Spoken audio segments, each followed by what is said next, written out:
एक पढ़ी लिखी खातून जो कि करोड़ों रुपए की जैगवार कार में घूम रही थी। बंजारा हिल्स में एक ट्रैफिक होमगार्ड का लिबास फाड़कर होमगार्ड पर हमला किया और होमगार्ड का फ़ोन भी छीनकर फेंक दिया। होमगार्ड जिसने खातून को गलत रास्ता इख्तियार करने से रोका। बंजारा हिल्स पुलिस ने इसके खिलाफ होमगार्ड के साथ बदतमीजी करने और गलत रास्ते पर गाड़ी चलाने का मुकदमा दर्ज किया है।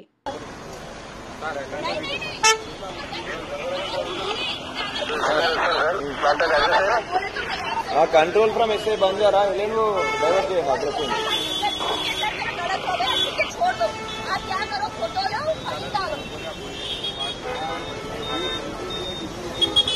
भाई एकदम मेंटेन करके मैं बोल रही हूँ सर, छोड़ दो। नहीं, अगर मैं रॉन्ग रूट में आई, मेरे को पता है कितने लोग नहीं जा रहे रॉन्ग रूट में। कितने लोग नहीं जा रहे। వీళ్ళని పంపించేను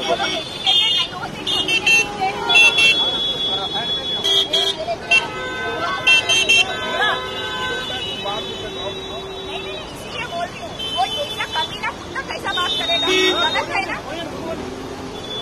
पुलिस वाले बोले तो हम इतना रेस्पेक्ट करते हैं, ये से साले हमको रेस्पेक्ट कैसा